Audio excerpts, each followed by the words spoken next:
Kawawa ka naman. Nalaglag ka ba?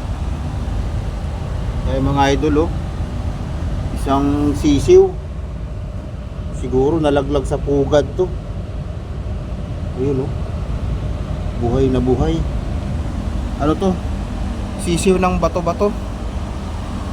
Siguro nandun yung pugad nila sa taas. Marami kasing pugad-pugad dito eh. Ito, batang bata pa to. Hindi pa natin kayang alagaan, pero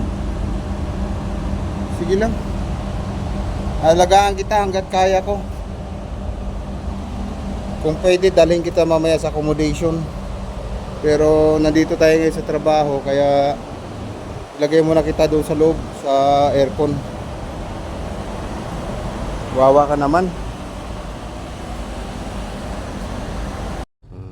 Behave ka. Lalagay kita na sa gawan kita na parang pugat. Ay, behave ka lang. Behave ka lang. Behave lang. Diyan ka muna. Papakainin kita mamaya.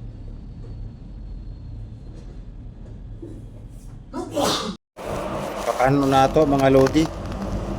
Kanin lang muna papakain natin. Unang pakain natin sa sisiw.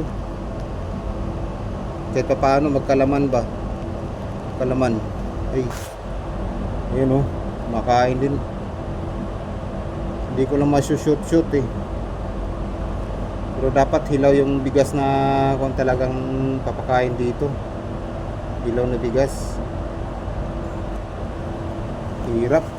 Pero kahit pa paano mapagtyagaan to. Balik, kunin muna kita dyan.